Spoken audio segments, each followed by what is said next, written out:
Muy buenas noches, bienvenidos al debate en Popular Televisión.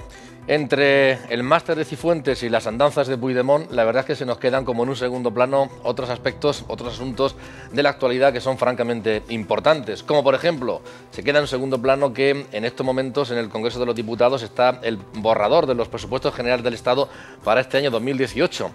Y que por tanto deben negociarse allí ya y deben aprobarse, modificarse si es el caso y aprobarse, si es que se aprueban. Porque tal y como está el patio a nivel político, parece complicado. No goza de mayoría absoluta el Partido Popular, como saben ustedes, pero tampoco de los apoyos necesarios como para sacarlo adelante, según han dicho los representantes de las diferentes fuerzas políticas. En esos presupuestos, en ese borrador de presupuestos, aparecen 340 millones de euros en inversiones para la región de Murcia, un 25% más que el año anterior. Algo que desde las fuerzas políticas se valora de manera muy distinta. El Partido Popular considera que son estratégicos, importantísimos y muy buenos para la región de Murcia, especialmente por esas inversiones. Desde el Partido Socialista se critica precisamente por las inversiones. Se dice que son insuficientes y además vienen de deslizamientos de años anteriores. Ciudadanos lo que plantea es que ha contribuido a la mejora de esos presupuestos en ámbitos no tanto de las inversiones, sino de cuestiones que tienen que ver con aspectos sociales.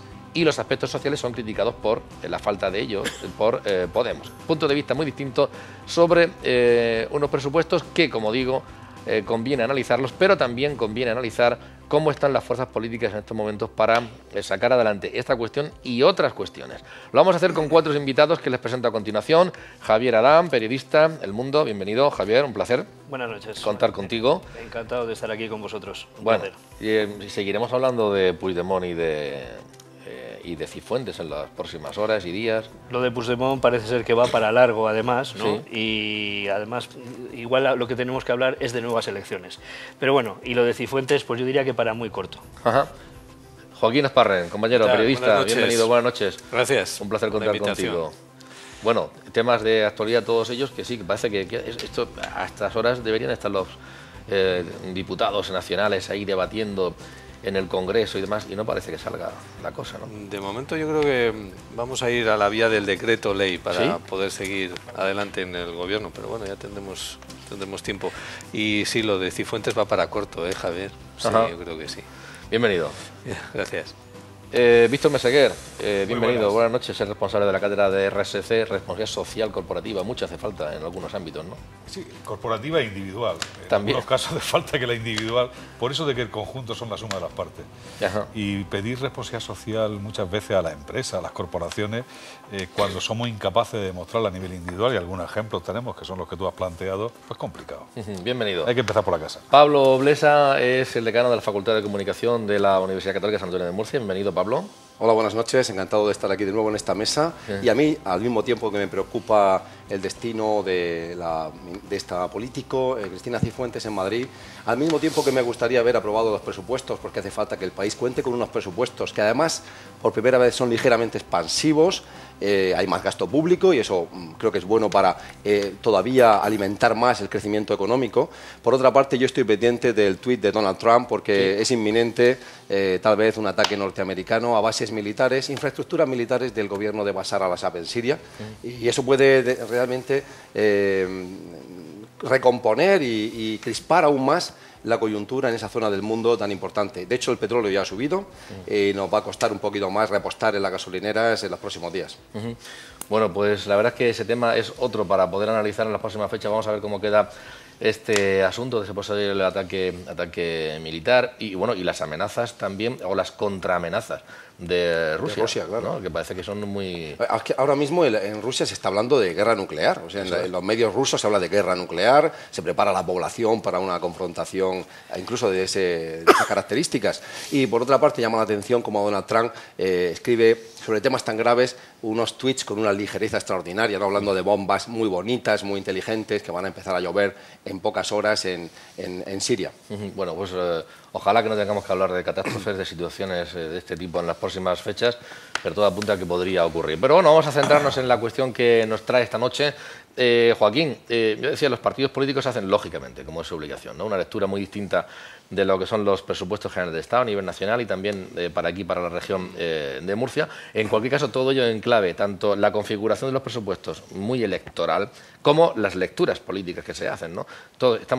No sé si hemos dejado de estar en campaña en algún momento, pero todavía ahora mucho más, ¿no? Sí, no, tenemos elecciones en un escenario ya de un año, un poquito más de un año, en mayo del 2019, y evidentemente esto marca el comportamiento de todas las fuerzas políticas. A ver, en cuanto a los presupuestos, siempre la máxima de los economistas de que el papel lo aguanta absolutamente todo. Es importante el que se fijen una serie de gastos previstos, de inversiones en la región de Murcia, sí, pero yo ese sí lo bajaría a minúsculas. A mí me importa más, y yo siempre que se habla de presupuestos, siempre lo mantengo así, me importa mucho más el ir a el año anterior y ver a fecha 31 de diciembre realmente de todo eso que figuraba en los presupuestos, qué es lo que realmente se gastó. Y ese dato ahora mismo creo que nos falta. Falta el dato que yo creo que es importante de qué ejecución presupuestaria se terminó a 31 de diciembre de 2017 de las inversiones.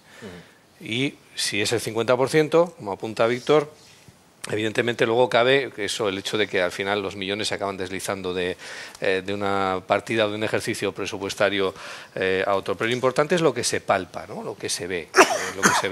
Yo por eso siempre relativizo el tema de las inversiones. Podemos hablar, está bien que se hable de un proyecto, de un planteamiento de elevarlos un 25%, pero vamos a ver qué ocurre el 31 de diciembre del 2018, de este año en el que nos encontramos, ¿no?, que ha sido esos 340 millones. En cualquier caso, Javier, lo que apunta, si es que se ejecutaran, hay obras importantes en el ámbito de carreteras, con el Arco Norte, aunque parece que no va a ir tan rápido como algunos planteaban, porque Montoro quiere revisar todo esto, pero el Arco Norte que circunvalaría Murcia, la carretera de Andalucía con la de Alicante, está ahí metido, también Jumilla-Yecla y demás. Hay varias carreteras más importantes. En el tema de ferroviario, el soterramiento, la llegada del AVE también se contempla. En el tema también portuario también hay, y en el aeropuerto, pues también para la puesta en marcha de lo que es el aeropuerto de Corbera, con alguna mejora incluso de mantenimiento de San Javier. Y luego ferroviario, pues algunas inversiones. Básicamente son esas cuatro grandes cuestiones, porque otras muchas, educación, sanidad, todo esto está transferido. Sí, claro, efectivamente. Los grandes gastos en realidad es que están transferidos, ¿no? Pero en cuanto a los presupuestos, primer problema, estamos en el mes de abril. Nos ha aprobado. Sabemos que de años anteriores uno de los grandes problemas que tenemos en Murcia especialmente, pero también en otras comunidades, es que no se llegan a ejecutar los gastos. Están ahí en el papel, pero no se ejecutan. Entonces, esta es una circunstancia que a nosotros nos perjudica especialmente, porque yo creo que lo que está recogido, yo creo que es bueno, yo creo que son unos presupuestos muy técnicos, ¿no? ¿Por qué son técnicos especialmente? Pues porque yo creo que Montoro esta vez lo que ha visto es que estamos a un año antes de las elecciones autonómicas, municipales, estamos en una situación de bajada de intención de voto del Partido Popular y encima tengo que apoyarme en otras fuerzas políticas para que me aprueben esos presupuestos. Entonces, o voy por esa vía muy técnica, que se vea claramente de que se crea, en base a que se ha creado más riqueza, se ha recaudado más, pueden ser más expansivos, y entonces pues eso lo que hace es tener unos presupuestos que puedan acercarse, pero no tienen ese carácter político que quizás le gustaría más al Partido Popular llevar a cabo. Entonces son unos presupuestos que están encima de la mesa y poca gente les ha discutido ese carácter técnico, ¿no? Otra cosa es esas intenciones. Volviendo a lo de Murcia, yo creo que sería ideal el que alguien exigiese realmente, nuestros parlamentarios en Madrid y también el gobierno desde aquí, exigiese esa ejecución, porque son retos básicos para la región de Murcia. Estamos hablando, efectivamente, nos hemos convertido en un núcleo de circulación, perdón, tremendísimo, de todo el arco mediterráneo y desde Madrid, y esa circunvalación es cada día más necesaria. Hemos asistido además a muchos accidentes trágicos, y yo creo que todo eso evitaría todo eso. Pero es que además el desarrollo de Murcia, en cuanto a lo que es el ferrocarril, lo del arco mediterráneo, ojalá Ojalá que empezasen por aquí. No, pero bueno, pero al menos ya tenemos una ejecución presupuestaria pendiente. Esa es la que hay que exigir, que se llegue a... Y yo creo que es, en principio, para mí son unos presupuestos positivos. Como todos, carentes, pero los recursos que hay son los que hay. Víctor. Yo, fíjate, decía Felipe González que cuando el sabio señala la luna, la gente se queda mirando el dedo. Yo, como esto de los presupuestos, coincido con Azparren, que es una muletilla electoral a un año del proceso electoral, que además es un análisis incierto porque muchas veces los presupuestos ni siquiera se llegan a ejecutar. La cifra en los últimos 10 años de ejecución estaría en torno al 57-58 y creo que en el trienio anterior al 17 estaba en torno al 50. Fíjate, a mí de los presupuestos el debate que más me interesa es el de Cristina Cifuentes. Voy a explicar por qué. Los presupuestos transfieren cantidades a las comunidades autónomas, entre otras cosas, para pagar la universidad pública. A mí empieza a preocuparme mucho cómo se gestiona el presupuesto. Porque hay que recordar a todos los que nos están viendo en la televisión que los presupuestos son el dinero que pagamos todos los ciudadanos para adquirir unos servicios y unas necesidades básicas de la ciudadanía. Entre ellos, la educación pública, la educación universitaria. Estas universidades, por cierto, públicas, en esos presupuestos tienen el funcionamiento ordinario de la universidad y hasta incluso, en muchos casos, financiación de los másteres que la privada no tiene. ¿Os imagináis que este máster de la señora Cifuentes lo hubiera hecho en una privada? Lo digo por la persecución que tiene la UCAM muchas veces, lo digo claramente. Pero lo ha hecho en una pública. Lo ha hecho en una pública. Y he oído a nivel nacional muchas críticas hablando de cooptación, clientelismo, un sistema caciquil en la Universidad Española. Pues yo creo que ese tema también hay que planteárselo. Es decir, me importan las cifras que aparecen en los presupuestos, pero me importa también mucho cómo el gestor público desarrolla esas cifras. Porque en este caso de la señora Cifuentes, todo apunta a que, en la línea, en la dirección, de que algunos gestores públicos el dinero de los telespectadores y el dinero nuestro no lo están administrando nada bien. Y ese para mí es un debate importante. Pero eso es la entidad territorial... A mí me apetece entrar en ese debate. Ese debate Vamos a entrar en ese debate. Vamos a ver, yo quiero puntualizar una serie de cosas porque el papel lo aguanta todo, pero los números son clarividentes, son claros, son meridianamente claros. Y aquí hay que decir tres cosas. Estos presupuestos aún sin aprobar son muy políticos. No es que son muy técnicos, son muy políticos. Y son muy políticos porque estamos a un año de las elecciones. Y son muy políticos porque al País Vasco, y tú eres vasco, se le ha dado un chute económico brutal para que los apoyase presuntamente. Y aún no está claro que los vayan a apoyar. Entonces ahí hay un crecimiento en la inversión en un territorio muy rico, el más rico de España, el País Vasco, del 33% de incremento. Esos son 2 puntos. ¿Por qué estos presupuestos son ligeramente más expansivos que los del año pasado? Pues porque la economía va mejor, obviamente, y por las elecciones. ¿Y qué significa eso en números? Significa que se ha incrementado la inversión que puede hacer el Estado en las comunidades autónomas unos 15.000 millones. Es un incremento del 15% del paquete que se va a invertir en las comunidades autónomas respecto al año pasado. Esos 15.000 millones, hay 10.000 millones que son territorializables, que se lo reparten entre comunidades autónomas. Y eso significa, en el caso de Murcia, un crecimiento del 25% respecto al año pasado. Pero esa bonita cifra, y a mí todo lo que lleve un plus, para Murcia me gusta, hay que contextualizarla en 2 sentidos. La primera, si uno mira no lo que pasa de un año al otro, del 17 al 18, sino lo que pasa en los últimos 3 años, ¿qué es lo que observa? En el año 2015 los presupuestos generales del Estado contenían para Murcia 420 millones, que son 90 millones más que en este año. Por eso cuando algunos políticos se llenan la boca diciendo que estos presupuestos para Murcia son históricos y son únicos y son especiales, en 2015 Murcia contaba en esos presupuestos con 90 millones más. Respecto a 2016, estos presupuestos de este año, que crecen un 25% respecto a 2017, crecen solo 12 millones. Y es que en 2017 todas las comunidades autónomas, salvo Canarias, vieron cómo la inversión caía. En estos, por lo tanto, hay una corrección del año pasado en el que todas reciben más dinero, salvo Rioja y Navarra. Todas. Y Murcia y Valencia, que a nivel per cápita, cuando esos fondos se distribuyen por personas, somos los peor financiados, solo somos la 5ª mejor financiada. Pero claro, ya os digo, per cápita somos, con Valencia, la peor financiada.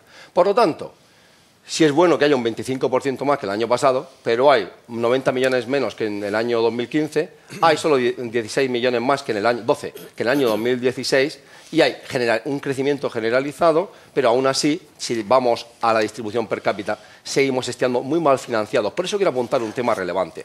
Me pareció un paso, un movimiento estratégico muy alabable, muy loable e inteligente, el encuentro hace unos días entre Chimo Cruz, presidente de Valencia, valenciano y socialista, y además de una línea bastante muy de la izquierda, con el presidente López Miras, porque entre Valencia y Murcia debe haber un eje estratégico en cuanto a la financiación per cápita de los servicios, en cuanto al agua y en cuanto a las infraestructuras que vamos a compartir. Por eso yo alabo ese movimiento. Ha abierto varias cosas, varios frentes. Sí, hay un tema de los que ha dejado abierto Pablo que habría que puntualizar de alguna forma.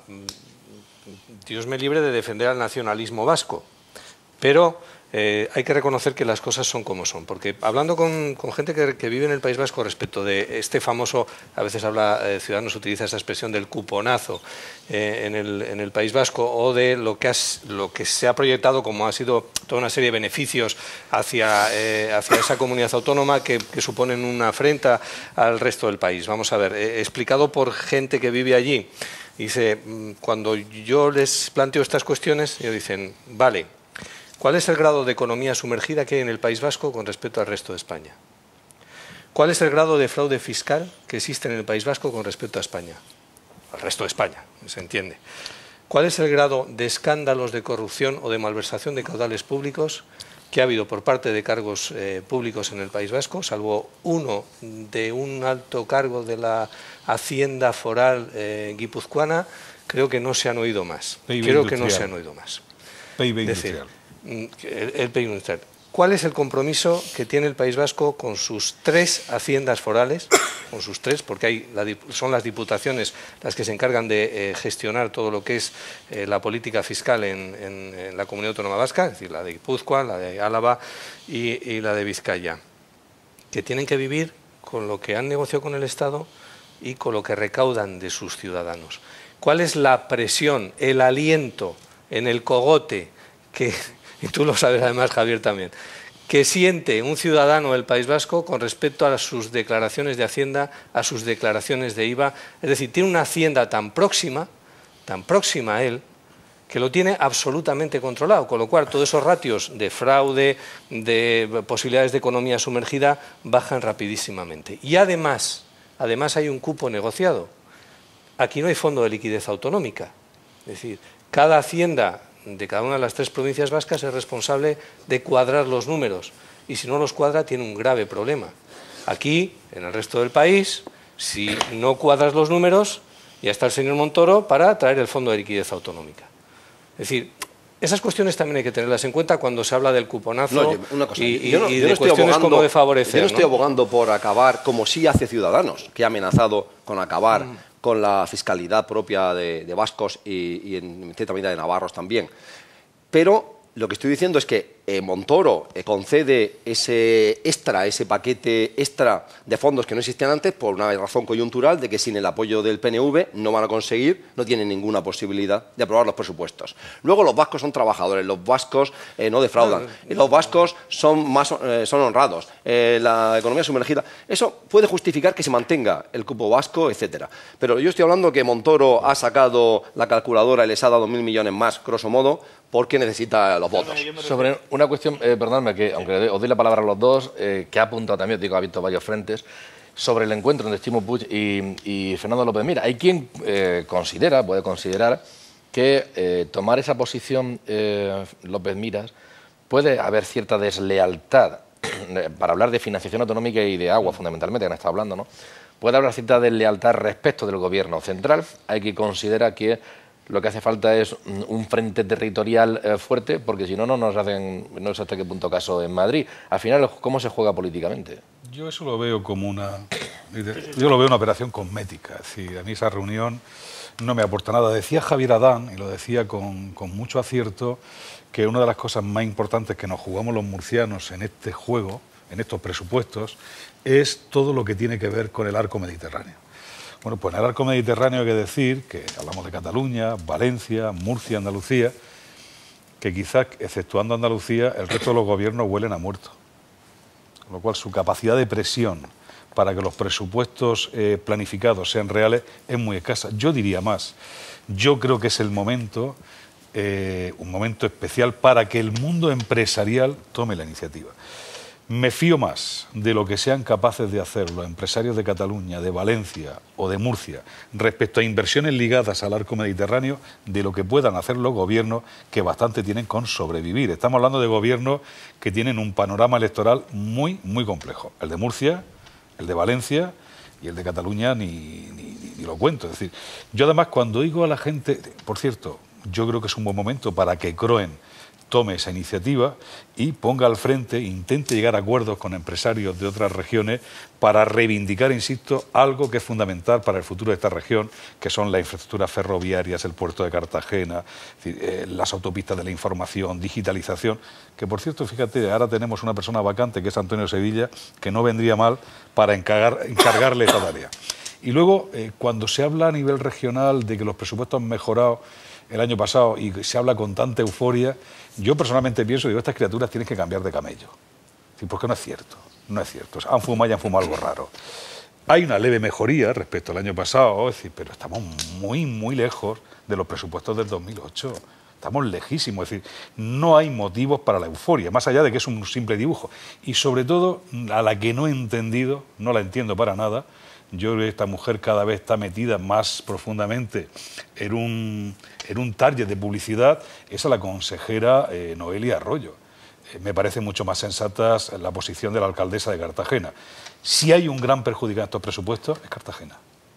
Porque Cartagena está fuera de ese dibujo del arco mediterráneo. Nadie habla del submarino S-80, que genera riqueza en Cartagena, genera riqueza de puestos de trabajo y capacidad tecnológica de la región. Nadie habla en los presupuestos de qué vamos a hacer con el mar. Te voy a rebatir directamente. Sí, te voy a rebatir. Pero cuando acabe. Sí. No, pero te acabo de una vez, que te quiero rebatir ya. Ha unido dos temas. ¿Me puedes rebatir o sacar a bailar? Te voy a rebatir si me da el permiso, o sacar a bailar. Y la última... También lo haría con gusto. Te veo en buena forma. Ahí está. En definitiva, es decir, yo creo que estamos utilizando esto como una muletilla electoral, que no tiene sentido. Y vuelvo a insistir, acabo como empezaba, estos presupuestos, tal y como están dibujados en los presupuestos generales del Estado, requieren que los empresarios tomen la iniciativa. Quiero rebatir a Víctor, al que admiro mucho y al que además leo y me gustan mucho sus artículos, pero voy a rebatirte completamente en todos tus argumentos. En primer lugar, ha habido dos ámbitos. Uno es en la reunión cosmética entre los dos presidentes. Está muy equivocado. ¿Por qué? Siento decirte. Sí, tengo una opinión. Pero mira, tienes una opinión distinta a la mía. No es distinta. Estás equivocado. Yo te voy a decir por qué. Mira, ya verás. Quiero rebatir. Pero tengo la palabra. Si tú te asumes que la verdad la tienes tú, es un poco arrogante. Vamos a ver. Tú dirás que tiene una opinión distinta a la mía. Tú no eres nada arrogante. El encuentro entre López Miras y Ximo Puig no se enmarca en el contexto de los presupuestos generales del Estado. No es para eso. Sino que ahora mismo se está debatiendo una comisión de técnicos, cada comunidad ha nombrado un técnico, el logaritmo, es decir, cómo se van a distribuir los presupuestos, con qué fórmula, a partir de 2018. Y esa nueva fórmula, en esa nueva fórmula, Valencia y Murcia deben estar juntas. Y si por un lado tú estabas hablando, Antonio, de que ese encuentro puede, no sé, crear un frentismo dentro del Partido Popular, porque obviamente el presidente de una comunidad, además un joven presidente, se va a Valencia y se sienta con un socialista. Lo cierto es que también hay que recordar que el Ximo Puig aprovechó para callarle la boca a su colega, el señor Page, de Castilla, por el tema del agua y de los trasvases. Que están contando votos. En ese sentido quiero decirte que ese acuerdo, ese sentarse, dio como resultado un documento conjunto que va a ser el que dentro de esa comisión de expertos va a defender Valencia y Murcia para que la nueva forma de distribuir el presupuesto sea más benéfica para nosotros, para los valencianos y los murcianos. El segundo tema de Cartagena. Murcia, España. La simpática, amable y amiga de esta casa y amiga de este programa, además, Belén Castejón, la alcaldesa, rápidamente salió a la palestra a decir que los presupuestos, sin aprobar, estos presupuestos de los que hablamos hoy en este programa, no contenían nada para Cartagena. Y se equivocó, porque esos presupuestos claramente sí contienen dos partidas muy importantes. Y tú has señalado, erróneamente, que los S-80 en el presupuesto está escrito que tienen una partida de 135 millones. El submarino S-80 está ahí, no es opinable, está ahí. Igual que no es opinable que para el AVE Murcia-Cartagena hay presupuestado para gastar... 2025. No, para gastar en 2018. No, 25. Para gastar en 2018. El año que viene te voy a montar en el AVE. millones. Te voy a montar en el AVE el año que viene, por eso, Pablo. Por eso, los cartageneros podrán llorar por otras cosas, pero no porque Navantia no reciba ayuda y porque el AVE no esté contrastado. Os voy a dar la palabra a Javier y a Joaquín, pero antes vamos a escuchar lo que... Yo creo que no estoy en contra de lo que dice, tengo una opinión distinta. Bueno, ahora, la verdad no la tiene. Ha habido diferentes reacciones aquí en Murcia de los partidos políticos valorando lo que pueden significar los presupuestos, las partidas para la región de Murcia en estos presupuestos. Por parte del Partido Popular, por ejemplo, Pedro José Pérez, senador, o Teodoro García, diputado, han estado hablando al respecto. Por parte del Partido Socialista también ha habido declaraciones. Pedro Saura, Miguel Gabrolet de Ciudadanos o Óscar Arbulo a nivel de Podemos. Vamos a escuchar un poco a ver qué dice cada uno de ellos. Que es un año importante para la región de Murcia, puesto que este año vamos a tener grandes infraestructuras que llevábamos muchos años esperando y que los presupuestos del 2018 son unos presupuestos que van a significar un antes y un después para la región de Murcia, puesto que en infraestructura van a ser muy importantes y quiero deciros que para la región de Murcia el que podamos poner en marcha la autovía del Reguerón, la conexión de la autovía de Ceneta, el aeropuerto de Corbera, con lo que eso significa de creación de puestos de trabajo. Por eso los diputados que voten no estarán votando no al soterramiento, estarán votando no a la llegada del AVE a Cartagena, estarán votando no a la llegada del AVE a Lorca, no a la subida de las pensiones, no a la bajada de los impuestos, y esos diputados estarán también votando no a la equiparación de los policías y los guardias civiles. No hay ninguna razón, todavía no la hemos escuchado, por la que un diputado murciano en el Congreso se pueda oponer a estos presupuestos. Estos presupuestos son una tomadura de pelo, son un engaño, porque lo que hacen es deslizar al año 18 inversiones del año 17. Lo que se está presupuestando en este momento en la región de Murcia por parte de Rajoy es el 50% de lo que se presupuestaba entre los años 2008 y 2011. Pero además la ejecución de lo que se presupuesta es el 50%. Vino Rajoy, hizo unas promesas y de eso nada para la región de Murcia. No está en el presupuesto. Ciudadanos ha llegado a un acuerdo por un valor de unos 8.000 millones de euros que lo que van a conseguir es volver a ayudar a la clase media y trabajadora, a sectores como los pensionistas, como los jóvenes, como los parados de larga duración, que son los verdaderos, la gente que ha sufrido más esta crisis. Hay algo que es importante y es conseguir bajar los impuestos por primera vez desde hace 10 años. Independientemente, nosotros tenemos que seguir apoyando y que el país crezca. No es no, solo nos lleva a nuevas elecciones, pero no lleva dinero al bolsillo de los murcianos ni de los españoles. Claramente insuficientes. Vemos que no son unos presupuestos suficientes en materia de infraestructura. En materia, por ejemplo, de educación, cultura y deportes no aparece absolutamente nada, apenas 150.000 euros, insuficiente para la región de Murcia. Los incrementos en materia de seguridad y de interior para Policía Nacional y Guardia Civil tampoco aparecen en los presupuestos regionales, por tanto, claramente vemos son unos presupuestos insuficientes para la región de Murcia y no es lo que necesita la región de Murcia. Javier y Joaquín, brevemente, sobre esta cuestión. Yo decía que son unos presupuestos técnicos, haciendo además una referencia histórica que voy a hacer ahora, en cuanto a lo que dijo Montoro hace un par de años, que dijo siempre hay que reservarse zanahorias para la parte final de la legislatura. Yo creo que las zanahorias son, pues por ejemplo, lo de la bajada del IRPF, que favorece especialmente a las economías más débiles, a los más vulnerables, ¿no? Y yo creo que eso sí que está recogido. Y nadie lo ha criticado, nadie ha entrado en un debate frontal frente a todos los presupuestos, sino matices.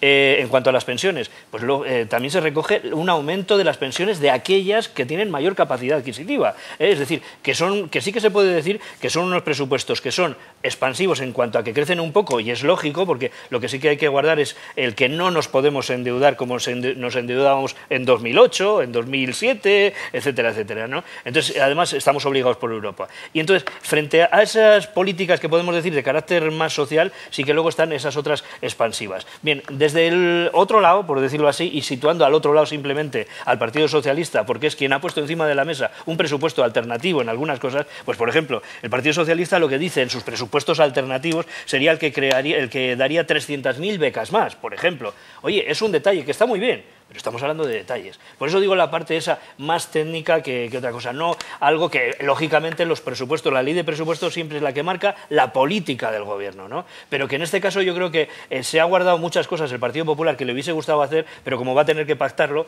sea con el Partido Nacionalista Vasco, ahí está la incógnita del 155, que es otra puerta abierta, y por supuesto que con Ciudadanos, porque luego ya con los canarios es otro tema que luego se resuelve cuando estás en Canarias y ves que hay puntitas ahí que dices, que no me digas tú que los canarios tenían esto y los demás no. Eso es lo que consiguen. Con algunas puntualizaciones a lo que se ha dicho, Víctor, lo siento, tengo que darle la razón a Pablo. Sí que hay consignación presupuestaria en el proyecto de presupuestos para los submarinos, para las dos carenas ahora mismo de los submarinos S-80, e incluso hay carga de trabajo para la carena del S-72, creo que es el único submarino que, por lo visto, ahora mismo a la Armada, aparte de hundirse, luego vuelve a la superficie, es decir, que flota, con lo cual, y hay que mantenerlo, con lo cual sí hay carga presupuestaria. Yo las dudas sí que las tengo en torno a lo que es el desarrollo ferroviario de la conexión de Cartagena con Murcia, lo que es el paso de Murcia, y con el corredor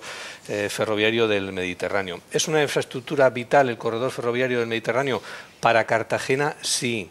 Para el resto de la región, pues yo quizás lo ponga, sí, os va a sorprender quizás lo que os diga, pero quizás lo ponga un poco más en interrogante. ¿Por qué es vital para Cartagena? Porque el corredor ferroviario de mercancías del Mediterráneo está diseñado o está pensado tal y como marcan los condicionantes ahora mismo del transporte ferroviario de mercancías para fundamentalmente producciones industriales. Es decir, a Barcelona le viene fenomenal tener una puerta ferroviaria con Europa, de tal forma que pueda sacar la producción industrial, por ejemplo, de la SEAT, de los coches SEAT. O al polo industrial de Cartagena le vendría de maravilla tener esa conexión ferroviaria para los derivados del petróleo que salen, para SABIC con sus policarbonatos, ¿no?, que se llaman así, los plásticos, y para ese tipo de industria. A veces se critica y se dice, es que parece que los productores exportadores de frutas y hortalizas no tienen mucho, no empujan mucho el corredor ferroviario mediterráneo. Claro, la cuestión es, si estamos pensando en que necesitamos un tren para sacar frutas y hortalizas de la región de Murcia hacia Europa, lo tenemos muy complicado en cuanto a lo que es la competencia del transporte por carretera. Me explico y pongo un ejemplo. Hoy en día, un camión de lechugas que sale de la región de Murcia en 12 horas, en menos de 12 horas, está en uno de los grandes centros de distribución europeo de productos frescos, que es Montpellier, en 12 horas. ¿El ferrocarril sería capaz de, en menos horas, para ser competitivo, o en las mismas horas, con menos precio, competir con el camión? En Montpellier seguramente no, Joaquín, pero en países del Arco del Este seguramente sí, teniendo una logística de proximidad. En ese tema hay temas que no solamente son de competencia económica, sino son de costes medioambientales.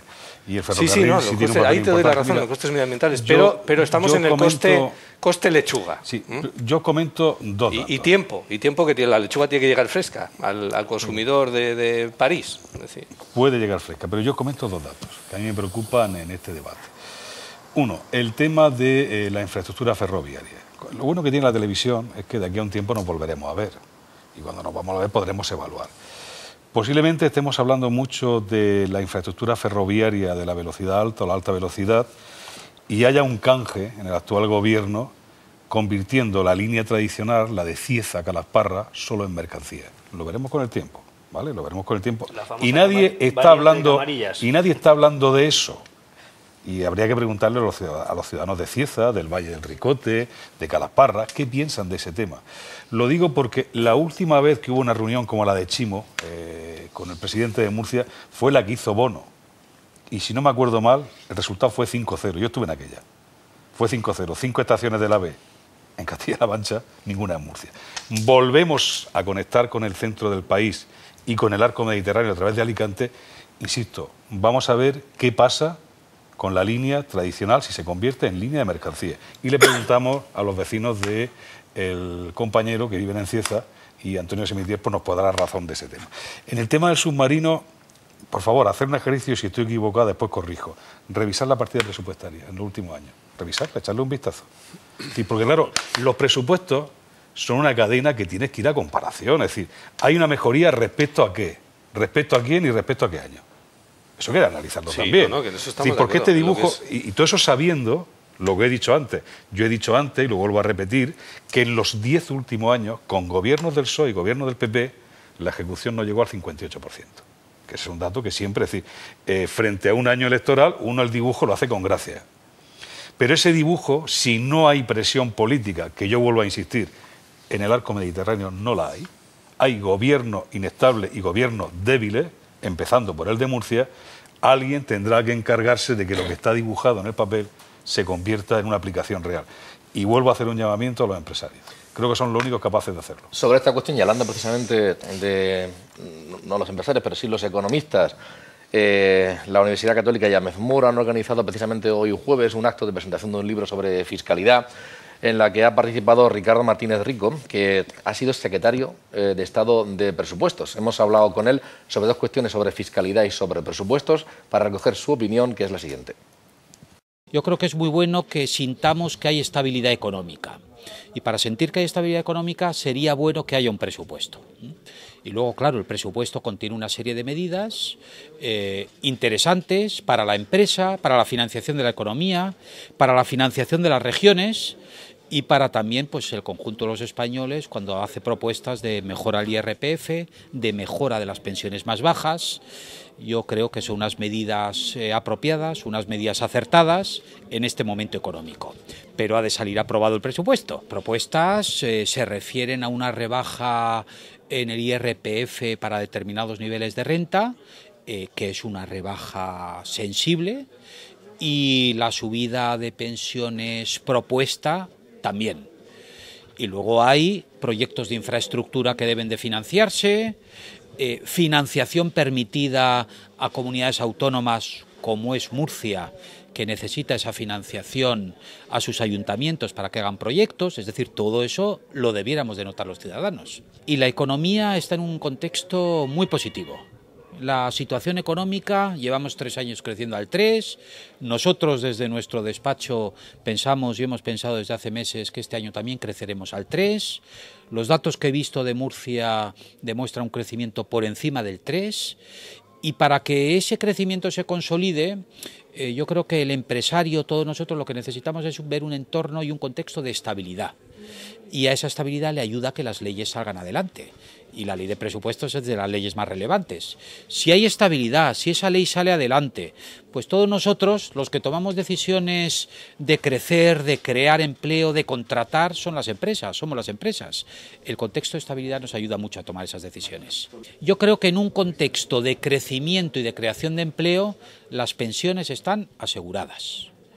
Que tengamos un debate sobre cómo asegurarlas mejor, sobre qué formas podemos tener para completarlas, yo creo que ese es un debate positivo.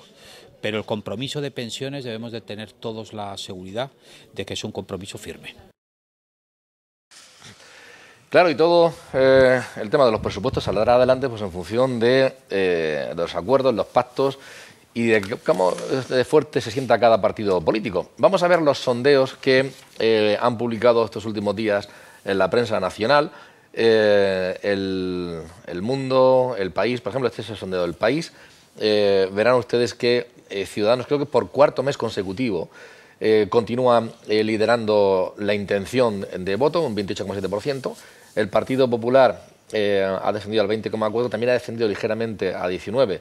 El Partido Socialista muy poquito, pero algo, y Podemos, que está ahí pillándole los talones con un 18,3%, aunque también recuerdo sondeos en donde eso ocurría al revés y luego saben ustedes lo que pasó. Bien, esto en cuanto al país. Vamos también con la encuesta del Mundo. Ven ustedes en donde pues también ocurre algo muy similar, en el sentido de que Ciudadanos está liderando la intención de voto, cerquita, en este caso no tanta diferencia, pero bueno, también en segundo lugar está el Partido Popular, luego Partido Socialista y a continuación Ciudadanos. Si esto lo enlazamos con, ya digo, por esas cosas que están en la cabeza, en la opinión de los políticos, con el CIS, que también acaba de salir, el Centro de Investigaciones Sociológicas de este mes de marzo, ha señalado, entre otras cuestiones, que preocupa mucho el paro, que preocupa también la corrupción y cuanto tiene que ver con el ámbito político. Y preocupa, ha subido la preocupación por las pensiones, ha descendido algo la preocupación por la independencia de Cataluña. Bueno, con todo esto, ¿cómo... Esto está hecho una dama. Todo está hecho una dama. Claro, con todo esto, el liderazgo, lo hablaba antes Víctor, del liderazgo en el arco norte, perdón, en el arco mediterráneo, pues yo no sé el liderazgo en el Congreso de los Diputados y en los partidos políticos pues, para sacar adelante determinadas...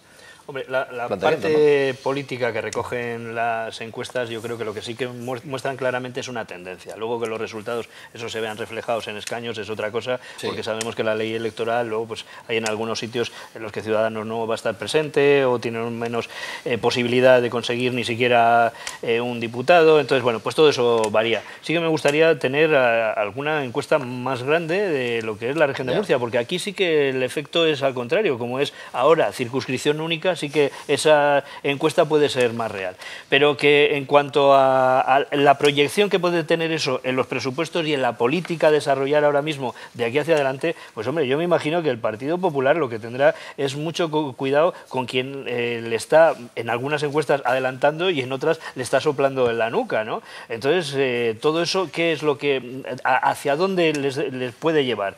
Pues seguramente que hacia un intento de mediación y suavización de las distancias con Ciudadanos, aunque Ciudadanos está claro que todo lo contrario, ¿no? Que lo que sí que intenta es marcar esa distancia. Sí, pero una cosa es la parte pública, porque parece como que cada uno fuese a lo suyo, pero luego en la parte no privada, sino ejecutiva de proyectos, estamos hablando de que Ciudadanos respalda plenamente las políticas del Partido Popular, ¿no? O sea, no hay una quiebra en cuanto a aquellas otras tendencias o ideología o manera de identificar las propuestas reales que pueda hacer Ciudadanos que se separen de las del Partido Popular. Yo creo que en esa captación de votos, pues eso, dicen, nosotros ahora mismo somos los que nos identificamos con la no corrupción, etcétera, etcétera. Y yo creo que todo esto de las encuestas va reforzado, además con estudios como el del CIS, en el que dices, oye, es que la corrupción sigue siendo uno de los grandes problemas. Y, por ejemplo, ahora mismo el Partido Popular, si lo que tiene encima de la mesa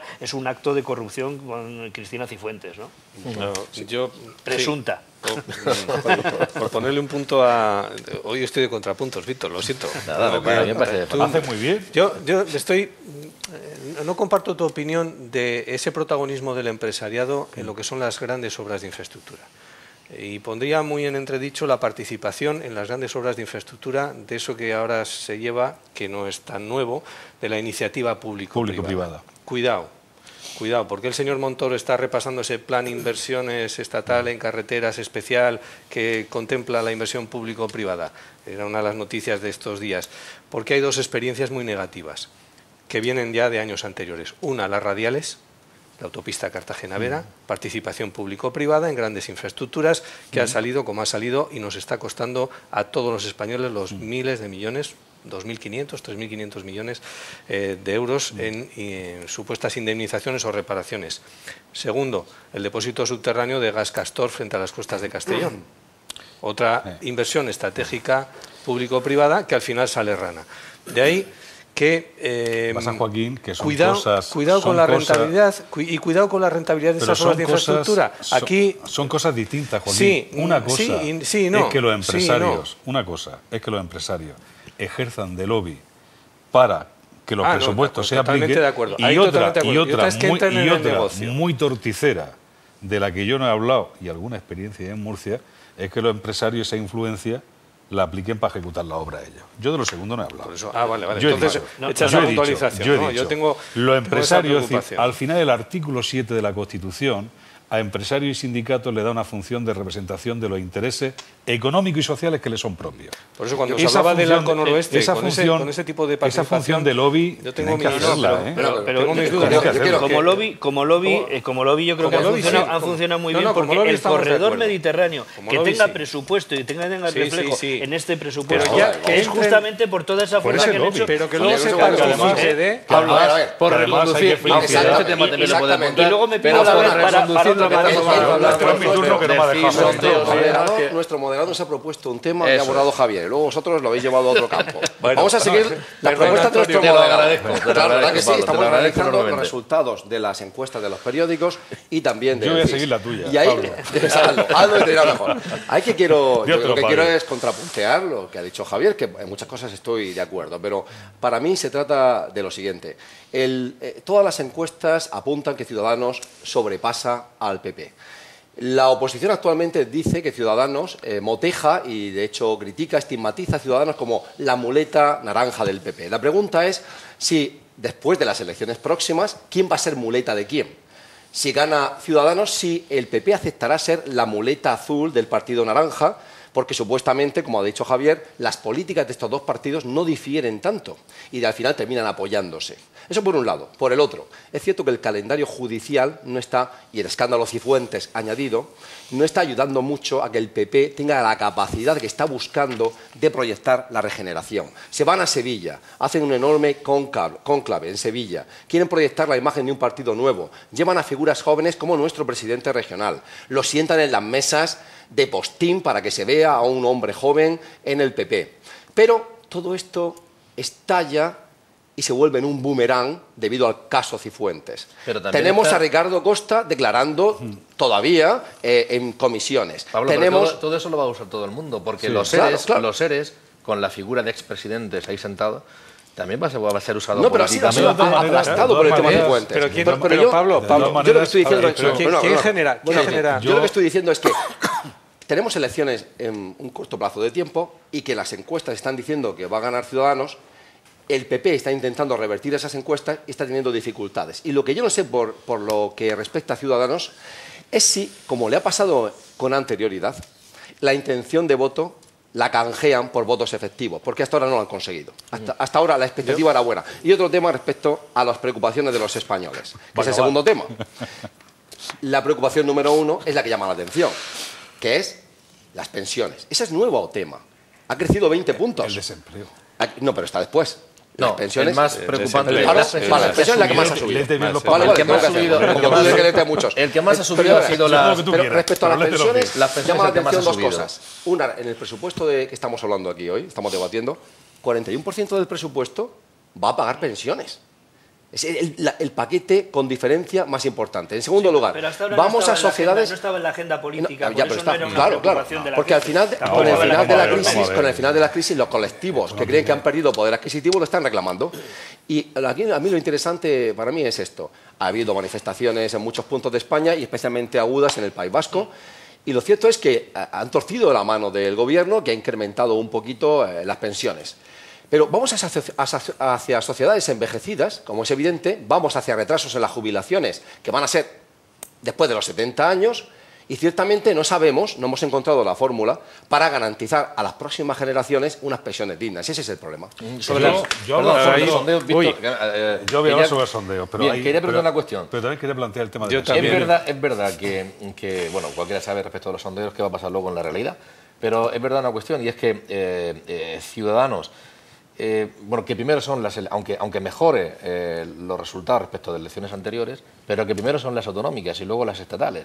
Y esa presencia territorial con líderes, se supone, líderes, tal vez le haga que no sean tan buenas como podrían ser si fuera al revés. Primero las estatales y luego las regionales. Y luego ese baile permanente entre PSOE que despegó, pero no termina de despegar. O sea, esos dos, esa relación. Pero hay varias lecturas. Si uno lee la encuesta publicada por El Mundo y publicada por El País, hay varias lecturas. Primera lectura. Siempre se ha dicho que España es un país de izquierda. Pues bueno, en ese sondeo, Ciudadanos más el Partido Popular más los nacionalistas superan el 50%. Primera conclusión, los de izquierda votan a la derecha. Vamos a dejarlo claro, porque quiero recordar que la derecha suma más del 50%, la izquierda no llega al 40%. Con eso, con ese sondeo. Segundo, por primera vez, los dos partidos nuevos, Ciudadanos y Podemos, superan a Partido Popular y Partido Socialista. Ojo al dato, ¿eh? Así, aquí hay cambios, aquí hay una interpretación seria. Aquí hay cambios profundos, cambios muy importantes en el panorama político español. Hombre, también ligar a Ciudadanos, que se vislumbra como el partido ganador, a una coalición con el PP, no lo tengo claro. Tampoco tengo claro la alternativa, pero no lo tengo nada claro. Yo creo que para el electorado del PSOE pactar con el Partido Popular es una misión imposible, se ha visto en los últimos años. No lo tengo tan claro con Ciudadanos, por su corte, que no será real, pero aparentemente es más moderado. ¿Y esa relación entre PSOE y Podemos, que parece que suben, que luego que ya había recuperado el PSOE, pero sin embargo... Yo ahí no soy objetivo, es decir, yo creo que Pedro Sánchez fue el candidato de la parte más radicalizada del PSOE, aquellos que decían que Podemos nos pasaba por la izquierda, pero al final esos mismos son los que están votando a Podemos. Con lo cual alguien se equivocó. Yo creo que... Lo que pasa es que no soy objetivo, es público, yo estuve en la otra parte. Yo estuve en la gente que votó a Susana Díaz. Y luego un tema pequeño, es decir, porque yo hago esfuerzos por seguir a Pablo y encontrarle lógica, pero no lo consigo, y tengo que ser honesto. El tema, por ejemplo, de las pensiones.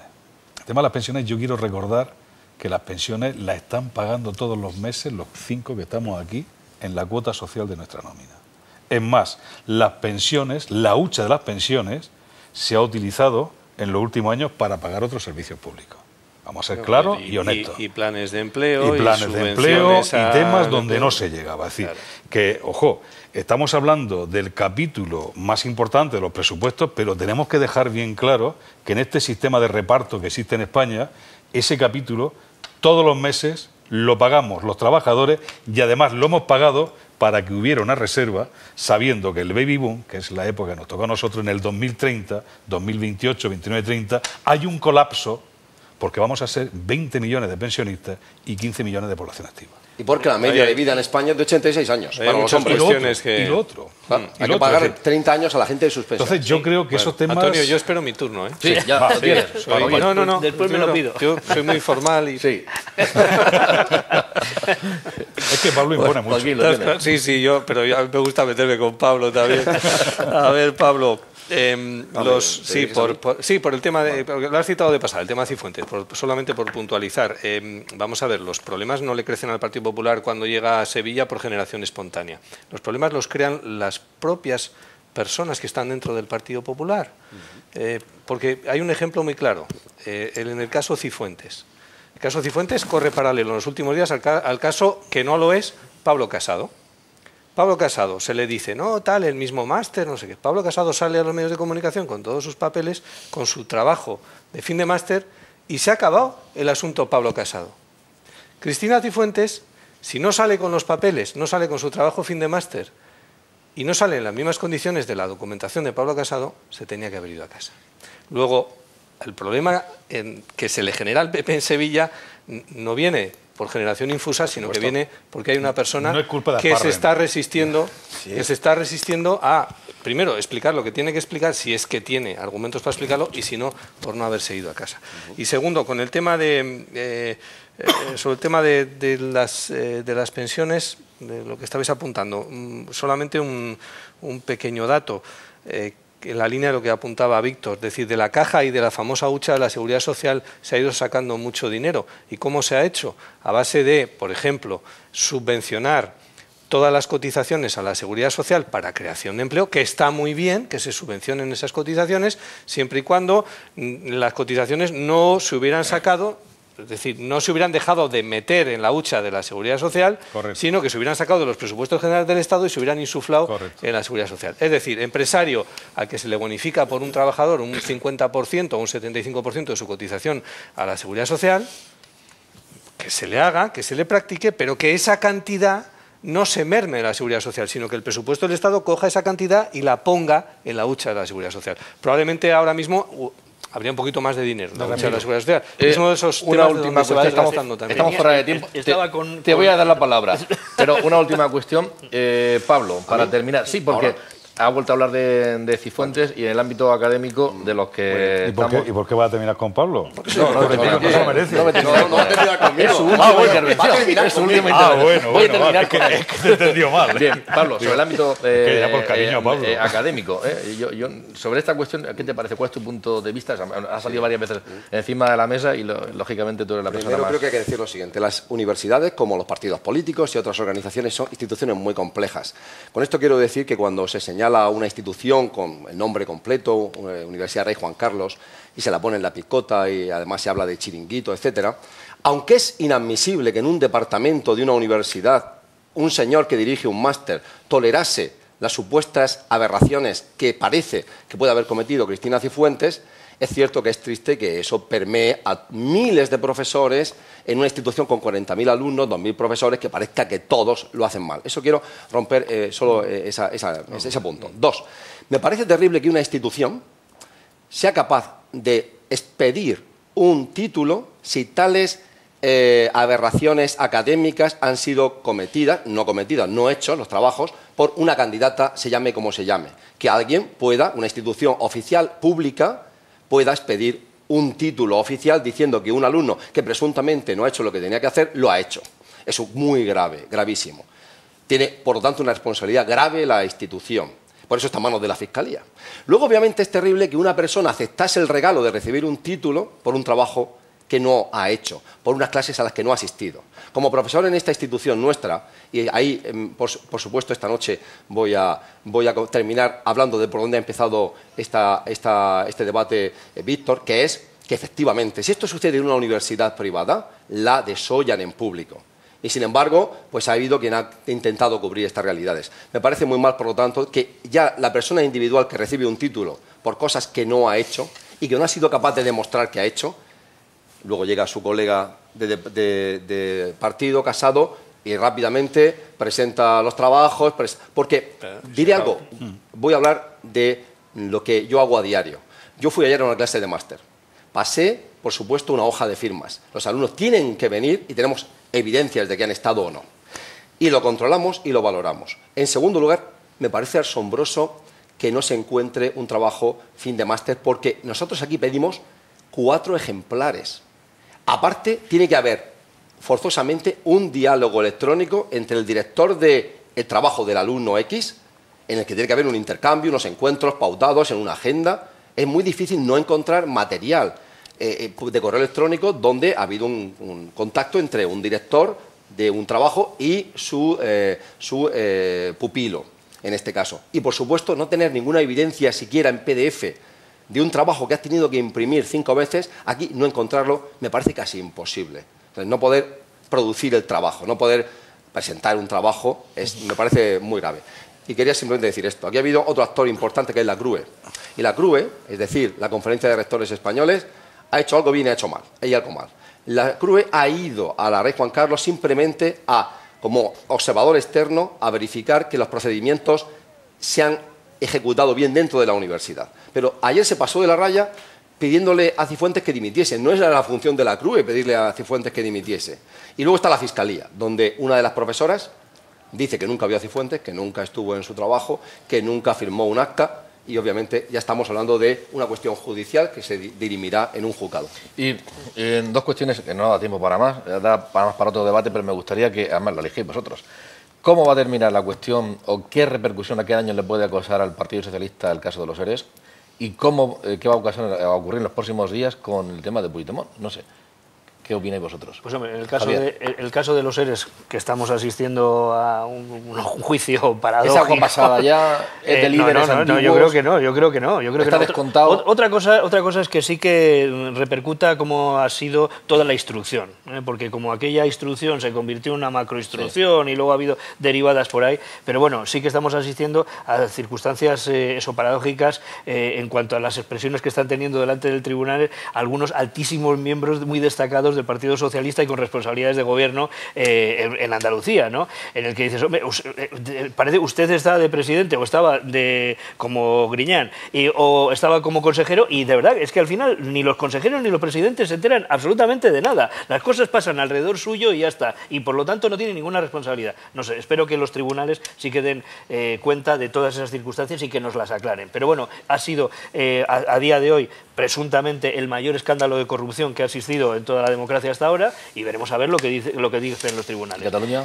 Y en el caso de Cataluña es que el panorama ahora es que se ha vuelto tremendamente complejo. Estamos hablando de una gran habilidad que están teniendo todo el movimiento independentista catalán para meter a la propia justicia a día de hoy, en el día de hoy, en un fregado tremendo, ¿no? Es decir, que hoy se hayan tenido que reunir los fiscales en Europa para ver qué es lo que está pasando con lo de Cataluña. Si no queríamos darles promoción internacional nacional se la estamos regalando por un tubo. Y encima con un componente en el que hay un instructor que es juez del Tribunal Supremo, en el que ahora mismo hay una parte que le pone en entredicho en sus actuaciones. Eso para una institución tan importante como esa, para nuestra seguridad jurídica, es tremendo. Cataluña está, perdón, ERE está descontado ya. Yo creo que ERE está descontado, es decir, porque además es un proceso de corrupción clara, pero corrupción socializada. Es decir, que ahí lo que se intentó fue beneficiar a trabajadores, a empresarios, insisto, tan corrupción como cualquier otro proceso en el país, pero yo creo que no va a tener impacto en el proceso electoral en Andalucía. Lo que sí creo, ni a nivel nacional, y en el tema de Puigdemont, yo sinceramente, es decir, puedo discrepar de algunas de las políticas que está emprendiendo el actual gobierno, pero Puigdemont va a acabar en Extremera y lo peor es que él no lo sabe. Es decir, esto no tiene marcha atrás, la aplicación de la justicia antes o después se hará valer. En España los delitos están tasados y creo que el juez Llanera lo que ha hecho es sencillamente interpretar la ley, que es la función que le corresponde. Será por el delito de sedición, será por el delito de rebelión, será por el delito de malversación, pero al final, lamentablemente, estos señores, lamentablemente por culpa de ellos, pero estos señores acabarán en la cárcel. Pues gracias, Javier, gracias, Víctor, gracias, Joaquín. Seguiremos pendientes, Pablo, del Twitter de Trump. Donald Trump, pues se bombardea. Exactamente, que no es cosa menor. Y es una cuestión que nos tendrá los medios de comunicación muy pendientes. Más de los marines sabe mucho Pablo. De lo mismo. Sí, de James Perroloco Matis, que es el que tiene que ordenar el bombardeo.